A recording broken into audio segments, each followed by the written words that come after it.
You don't really hear a lot about what does a CEO do typically, and it's one thing everyone knows.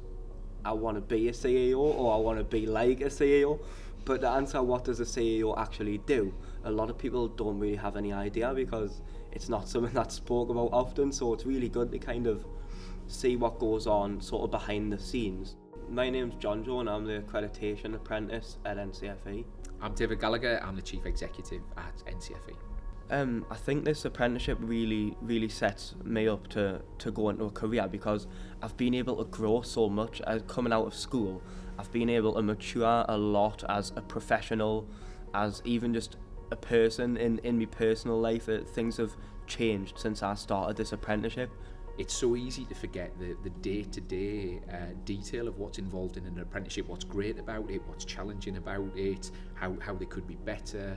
And I think particularly seeing the world through the lens of an apprentice, what do they enjoy, what do they not enjoy, what are the bits that they're really thriving on, and which bits we could make better. I suppose the key thing for me, for John-Joe for this week, is for him to just get different perspectives on the business, different perspectives on the different job roles, different perspectives on the challenges. First thing this morning, we just got to know each other a little bit, so I got to know a bit more about John-Joe, told him a little bit about me. And then this afternoon we've gotten into a bit more detail. We've just been doing this actually, where I'm learning all about John-Joe's role and what he does and what works well, and all the different systems that he uses. But also the thing that's been interesting, listening to what he does in his job role, I've already got a few ideas that I just wouldn't have had otherwise. So it's been really interesting. And then hopefully, I'll tell him a little bit about what I do, because he'll see little snippets of that. But I'll give him a bit more of what it's like to be Chief Exec at NCFE. As the pandemic started and went in that first lockdown, I left school with predicted grades, and I decided I wanted to go into an apprenticeship. I'd looked into uni as much as possible, and it just didn't seem like a way for me. And I feel really fortunate about being able to work at NCFE. So yeah, with me working in a small team, there's always someone around to help, and we're all quite close-knit. So you get quite looked after in a way.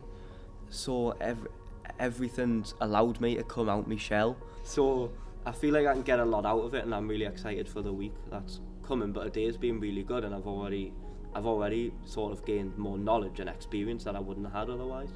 I suppose one of the other things for me as well that I hope he gets out of it, that if he sees me or another member of the exec team in the corridor, that he can stop us and have a conversation, or give us a call, or drop us an email. We're all just people trying to do a good job in different roles in the organisation, and hierarchies get in the way of that sometimes. So actually, John-Joe seeing it from my perspective for a bit, and me seeing it from his, hopefully that, I suppose, breaks down some barriers between, or perceived barriers between, different people in different job roles in the business. But I hope that's not just what John-Joe gets out. I hope that's what I get out of this week as well. In school, I could be quite shy, or maybe not the most talkative person, whereas now I've got this somewhat of a newfound confidence in myself, but also in my belief that this can lead somewhere, and I can go somewhere where I want to be through this apprenticeship.